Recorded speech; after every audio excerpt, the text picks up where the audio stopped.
Bismillahirrahmanirrahim. Perkenalkan, nama saya Nurul Namir Al-Madinah, NIM A1C22104. Saya di sini akan mempresentasikan hasil PPT saya, yaitu tentang kardiovaskular. Apa itu kardiovaskular? Merupakan organ sirkulasi darah yang terdiri dari jantung, komponen darah, dan pembuluh darah yang berfungsi memberikan dan mengalirkan suplai oksigen dan nutrisi ke seluruh jaringan tubuh yang diperlukan dalam proses metabolisme tubuh. Adapun penyebab penyakit kardiovaskuler, yaitu penyebab penyakit kardiovaskuler paling umum adalah aterosklerosis atau penumpukan lemak di dinding bagian dalam pembuluh darah yang mengalir ke jantung atau otak. Ada beberapa faktor penyebab penyakit kardiovaskuler, di antaranya yang pertama pola makan tidak sehat, kebiasaan kurang gerak, dan jarang olahraga.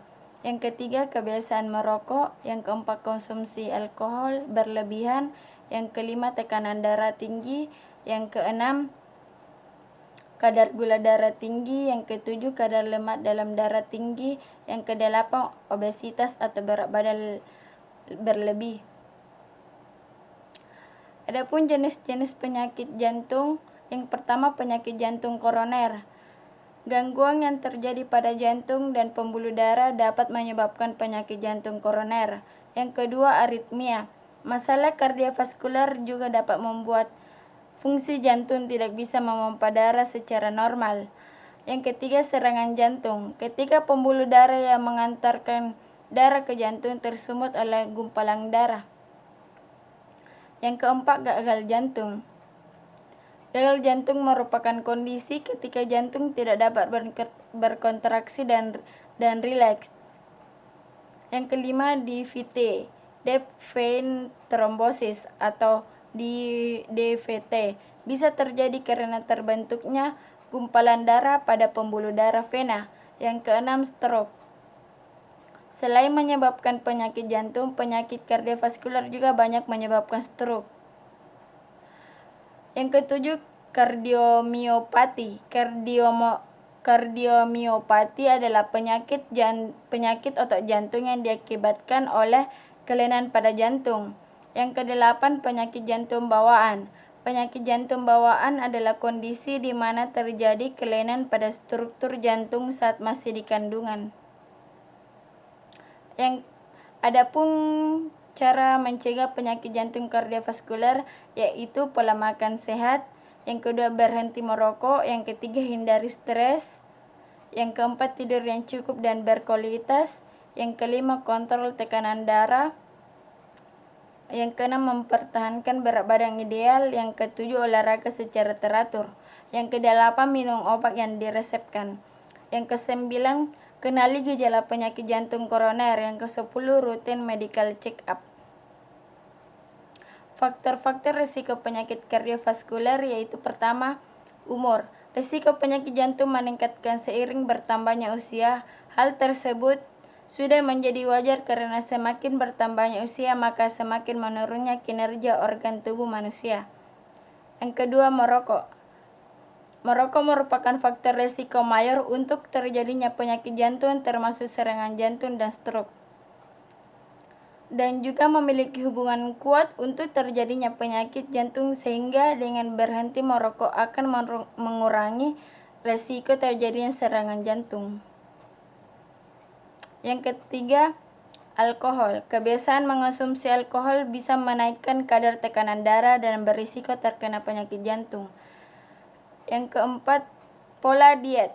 Salah satu faktor yang dapat menyebabkan penyakit jantung adalah diet yang tidak sehat. Diet lemak jenuh dan kolesterol mengakibatkan penyakit jantung.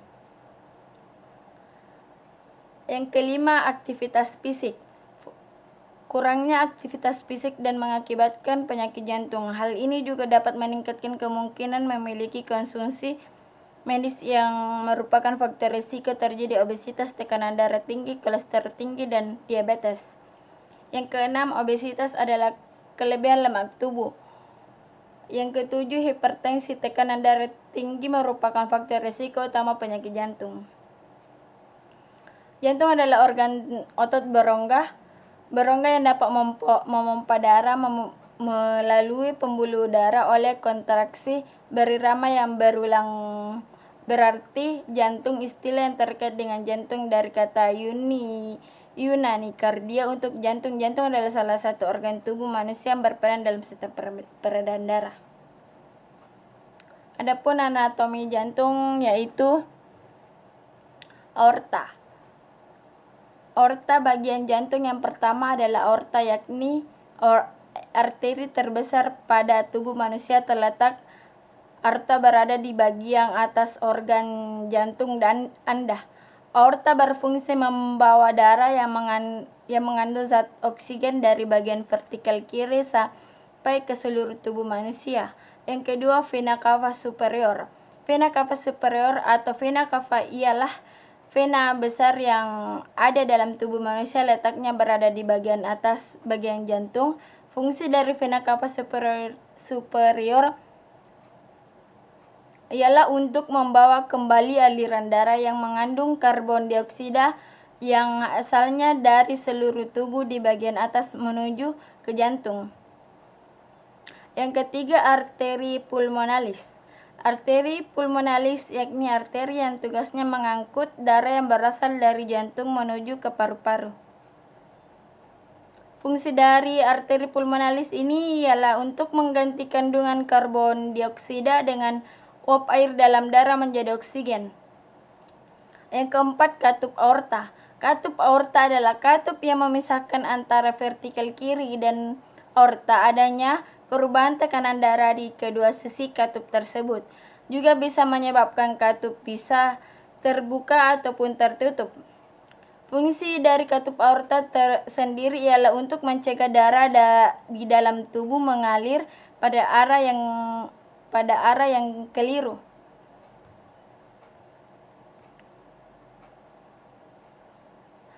Yang kelima, atrium. Bagian yang berikutnya ada atrium yang merupakan bentuk jamak atria yang artinya sama dengan serambi.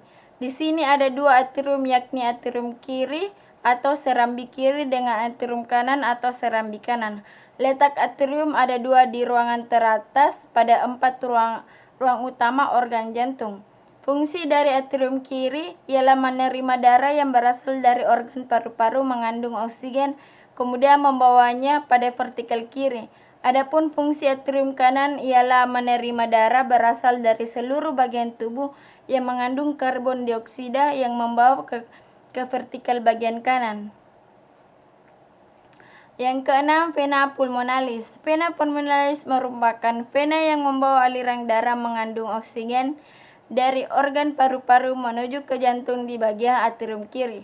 Ukuran atrium lebih kecil dibandingkan dengan vena cava yang terdiri atas vena pulmonalis kanan dengan vena pulmonalis kiri.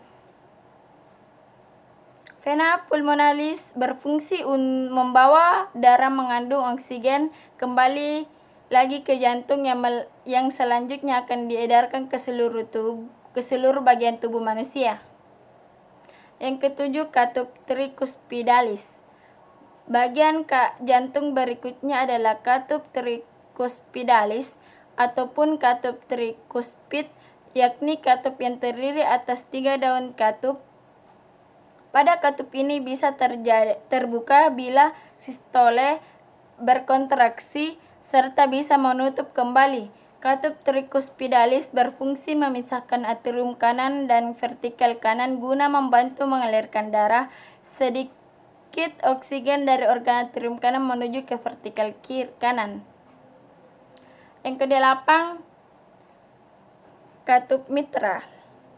Mikuspid atau katup mitral ialah katup yang memisahkan antara atrium kiri dan vertikal kiri. Organ ini juga bisa terbuka ketika darah mengandung banyak oksigen pada atrium kiri akan mengalirkan menuju ke vertikal kiri. Katup mitral berfungsi untuk mencegah agar darah yang sudah ada pada vertikal kiri kembali pada atrium kiri. Yang kesembilan, vertikal. Berikutnya ada vertikal yakni dua ruangan kosong dari keempat, ruangan pada bagian bawah organ jantung. Vertikal bisa disebut juga dengan bilik. Terdapat dua jenis vertikal, yakni vertikal kiri atau bilik kiri dengan vertikal kanan atau bilik kanan. Vertikal berfungsi menerima darah dari organ atrium lalu akan dibawa keluar dari organ jantung. Vertikal kiri berfungsi untuk menerima darah dari organ atrium kiri serta membawanya menuju ke seluruh tubuh. Vertikal kanan berfungsi menerima darah yang berasal dari atrium kanan, kemudian membawanya menuju ke paru-paru. Yang ke-10, vena cava inferior. Organ vena cava inferior ataupun vena cava inferior ialah vena terbesar pada tubuh manusia. Vena cava inferior berfungsi membawa darah yang berasal dari tubuh bagian bawah menuju ke atrium bagian kanan jantung, katup atrioventrikular. Organ lainnya ialah katup anteroventrikular ataupun katup anterioventrikuler, yakni katup yang berada di antara atrium dengan vertikal. Katup anteroventrikular berfungsi membuat darah cuma bisa mengalir dari atrium menuju pada ventrikel. Yang ke-12, dinding jantung. Dinding jantung yang merupakan bagian terluar sebagai pelapis jantung. Pada dinding jantung terdiri atas 3 lapisan, yakni endokardium terdalam, kemudian miokardium atau bagian tengah, serta perikardium atau bagian terluar. Endokardium juga terdiri atas epitel pipit selapis. Pada miokardium juga terdiri atas otot kardiak atau otot jantung. Organ epikardium merupakan membran fibrosa. Dinding jantung berfungsi membuat jantung berdetak serta mencegah agar jantung tidak bocor. Fungsi jantung yaitu pertama, memompa darah melalui pembuluh darah. Yang kedua, memompa darah ke paru-paru untuk mengambil oksigen. Yang ketiga, menerima darah dari ke seluruh tubuh. Yang keempat, menerima darah beroksigen dari paru-paru. Mencegah bercampurnya darah miskin oksigen dengan darah kaya oksigen. Yang keenam, membantu membuat limbah sisa metabolisme. Yang ketujuh, mengukur jumlah darah yang dipompa dengan menghitung jumlah denyut jantung per menit. Proses sistem peredaran darah manusia secara umum terbagi menjadi 3.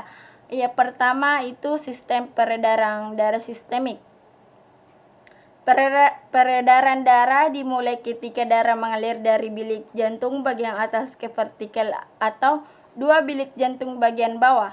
Kemudian berlangsung periode ejeksi, yaitu ketika kedua vertikal memompa darah ke pembuluh darah arteri besar. Dalam peredaran darah sistemik, vertikal kiri memompa darah kaya oksigen ke arteri utama atau aorta. Lalu darah mengalirkan dari aorta ke arteri yang lebih besar dan lebih kecil, kemudian masuk ke jaringan kapiler. Selanjutnya, di dalam jaringan kapiler, darah akan melepaskan nutrisi, oksigen, dan zat-zat penting lainnya. Melalui proses ini, darah juga mengambil karbon dioksida dan sisa hasil metabolisme tubuh dan dibawa kembali ke jantung melalui serambi kanan. Yang kedua, sistem peredaran darah pulmonal. Sistem peredaran darah yang satu ini juga sering disebut peredaran darah kecil. Cara kerjanya dengan memompa darah dari vertikal kanan. Darah yang memiliki kadar oksigen rendah dimompa menuju arteri pulmonalis, lalu aliran darah akan bercabang menuju arteri dan kapiler yang lebih kecil. Di sini karbon dioksida dilepaskan dari darah ke dalam vesikel paru dan oksigen segar masuk ke aliran darah. Darah yang kaya oksigen mengalir melalui vena paru dan atrium kiri menuju vertikal kiri. Lalu detak jantung berikutnya melalui siklus baru, siklus sistemik. Kesimpulannya yaitu sistem kardiovaskuler merupakan suatu sistem yang secara umum berperan mengedar darah ke seluruh tubuh sekaligus membawa oksigen dan zat gizi ke semua jaringan tubuh serta mengangkut semua zat buangan. Sistem ini melibatkan jantung, pembuluh darah, dan darah. Adapun kasus yang saya dapatkan yaitu contoh kasusnya Nyonya M, usia 63 tahun, datang ke IGD pada tanggal 20 Agustus 2019 dengan keluhan bengkak pada kedua kaki sejak 7 hari yang lalu. Kemudian kedua kaki terasa kaku bila digerakkan. Tidak ada faktor yang dapat memperingan dan memperberat dari gejala tersebut, disertai dengan keluhan nyeri ulu hati, anyang-anyangan, dan panas ketika BAK sejak 2 hari yang lalu. Pasien mengatakan sering kali merasa susah bernapas. Pasien tidak memiliki riwayat penyakit serupa sebelumnya dengan memiliki riwayat TBC dan sudah dinyatakan sembuh sejak 1 tahun yang lalu. Tidak ada riwayat penyakit serupa di keluarga maupun lingkungan. Untuk presentasi klinis pasien, keadaan umum tampak lemas, kesadaran kompos mentis, skor GCS E4, F5, M6, dan skor VAS 2, tekanan darah 120/80 mmHg, nadi 111 kali per menit, frekuensi nafas 24 kali per menit, suhu 36,7 derajat Celcius dan saturasi 0,98%. Pengkajian identitas klien. Nama Nyonya M, umur 63 tahun, alamat Jalan Makmur nomor 20, pendidikan SLTA atau sederajat, agama Islam, pekerjaan ibu rumah tangga, tanggal masuk 20 Agustus 2019, tanggal pengkajian 21 Agustus 2019, nomor rekam medik belum ada, diagnosa medik gagal jantung. Status kesehatan. Keluhan utama, klien mengatakan kedua kaki bengkak sejak 7 hari yang lalu. Riwayat kesehatan lalu, klien mengatakan tidak pernah mengalami keadaan seperti ini sebelumnya. Klien memiliki riwayat TBC dan sudah dinyatakan sembuh sejak 1 tahun yang lalu. Riwayat kesehatan keluarga. Tidak ada riwayat kesehatan serupa keluarga maupun lingkungan. Pemeriksaan fisik. Yang pertama itu ada keadaan umum. Kaki kiri pasien terjadi bengkak dan terasa kaku jika digerakkan. Yang kedua, kesadaran kompos mentis, skor GCS E4, F5, M6, dan skor VAS 2, dan tekanan darah dan pemeriksaan TTV. Tekanan darah 120/80 mmHg, frekuensi nadi 111 kali per menit, frekuensi nafas 20 kali per menit. Pemeriksa head to toe yaitu dari kepala, mata, hidung, mulut, telinga, leher, dan toras dan abdomen. Pemeriksa diagnostik yaitu EKG, rongga dada, dan USG. Adapun intervensinya yaitu notch, pertukaran gas gangguan status pernapasan, pertukaran gas hasil rongkel dada 2/4, keseimbangan ventilasi dan perkusi 2/4, dyspnea dengan aktivitas ringan 3/4, gangguan kesadaran 3/4. Niche, monitoring pernapasan. Yang pertama itu monitor kecepatan irama, kedalaman, dan kesulitan bernapas. Monitor suara napas tambahan seperti ngorok atau mengging. Yang ketiga, auskultasi suara napas. Catat area di mana terjadi penurunan atau tidak adanya ventilasi dan keberadaan suara napas tambahan.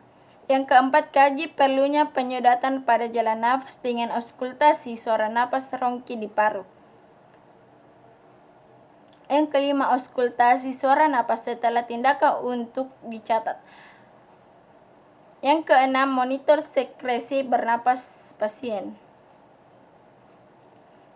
Yang ketujuh, monitor keluhan sesak napas pasien termasuk kegiatan yang meningkatkan atau memperburuk sesak napas tersebut, monitor hasil foto toraks, berikan bantuan terapi toraks jika diperlukan, atau misalnya nebulizer. Yang kedua, inkontinensia urinarius fungsional. Kontinensia urin yang pertama menjaga pola berkemih yang teratur 2/4. Yang kedua, respon berkemih sudah tepat waktu 2/4.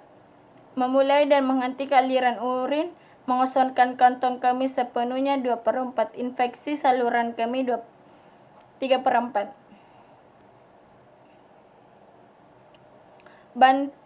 Adapun niche-nya bantu berkemih. Yang pertama, pertimbangan kemampuan dalam rangka mengenai keinginan untuk BAK, pertimbangan kesadaran pasien mengenai status kontinensia dengan menanyakan apakah basah atau kering.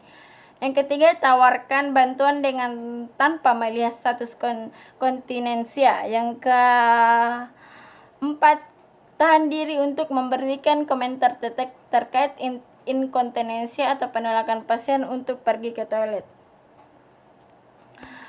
Yang kelima, informasikan pada pasien mengenai waktu untuk sesi eliminasi selanjutnya. Yang keenam, ajarkan pasien untuk meminta sendiri ke toilet ketidak berespon terhadap kegiatan untuk BAK atau BAB. Yang ketujuh, ajarkan pasien untuk secara sengaja menahan urin di antara sesi eliminasi jika secara atau kondisi kognitif pasien tidak terganggu. Yang ke-8, diskusikan catatan kontinensia dengan staf untuk memberikan penguatan dan dukungan kepatuhan terhadap jadwal berkemih yang tepat. Yang ketiga, mobilitas fisik, hambatan pergerakan, keseimbangan 2/4 gerakan atau 3/4 gerakan sendi, 3/4 berjalan, 2/4 bergerak dengan mudah, 3/4. Terapi latihan ambulasi.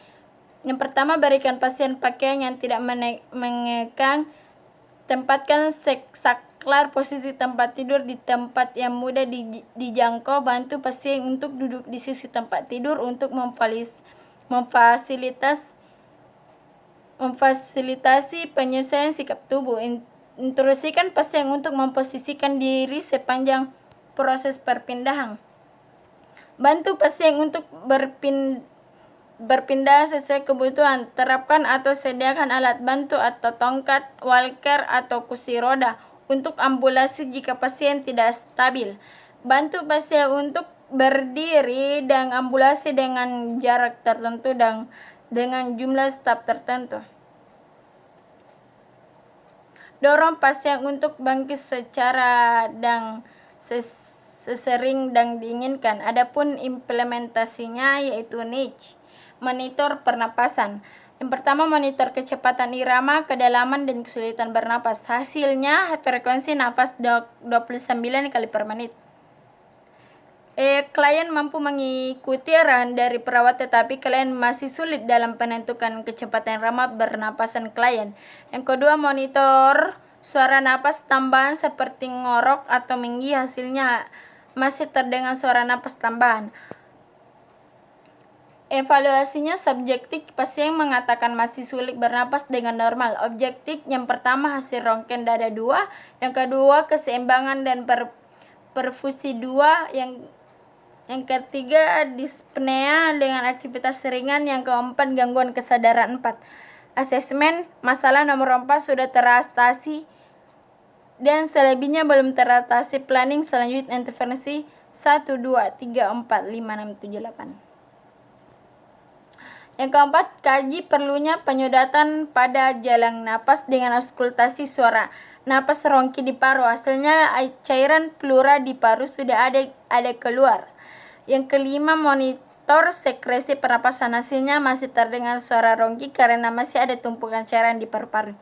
Yang keenam, monitor keluhan sesak napas pasien, termasuk kegiatan yang meningkatkan atau memperburuk sesak napas tersebut. Hasilnya ketika pasien mengurangi aktivitasnya, sesak napas pasien berkurang.